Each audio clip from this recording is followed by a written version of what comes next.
This is the Gingko65, a 65% fully alu keyboard. It was produced and designed by Uche Studios and M1. It comes in this really nice green box with Gingko and M1 at the front. Inside, you're greeted with 3 plastic bags. The first one including extra screws and the provided L key to open and disassemble the keyboard. And then you have a extra daughter board in case you break the one that's installed in the keyboard.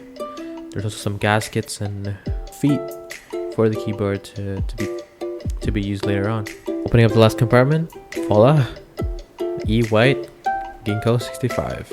I picked this color because it honestly matches with anything. Pretty clean keyboard. It has a it's the E-white X and copper back. It's not real copper though, it's just standardized. Pretty nice Gingko laser engraved on there. Real classic keyboard. Now this keyboard is really easy to open up, just 4 screws in the back. Real simple, real easy. With the provided L key. After removing the screws, you can take off the front case. Really simple. And revealing everything, the insides of the keyboard.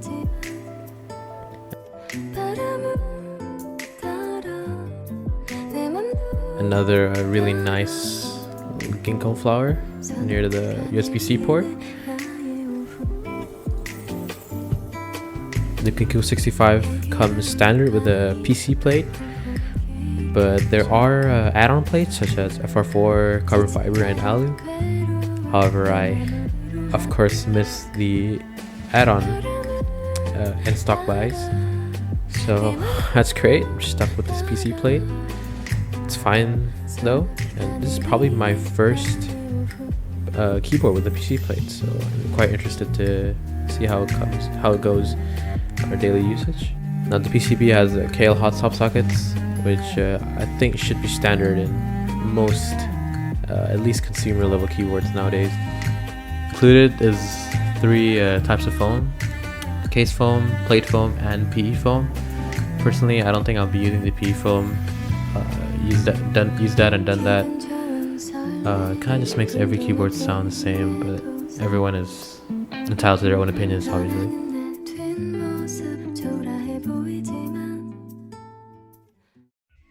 I'll be using some Cherry MX black Hyperglides for this build. Really trying to find the clacky sound, and the scratchiness is it's growing on me, honestly. I'm also using Durock V2 Stabs, just the one that everyone uses, but I think clip-in stabs are also pretty good if you mod them well.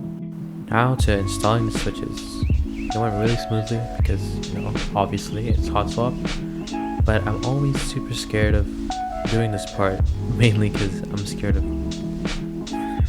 bending the pins and potentially breaking a switch. But everything went well and it went smoothly. Installing the gaskets was also really easy. They include extras in case you mess up. Everything went smoothly. Installation was really easy. Although I'm currently running the keyboard with no foam at all, and without any plate or PE foam, it seems to warp the PC plate quite a lot. I don't think you're gonna have this problem if you're running a alu plate, but be in mind if you have a flexible plate. The keyboard will be super flexible, but it does kind of warp the plate.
everything is fine. You have nothing to do with it. I am one with what I Overall, I think the Gingko65 is a really good keyboard for the price.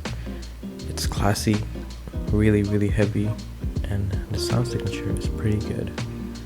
That's all for me. Thank you very much, everyone.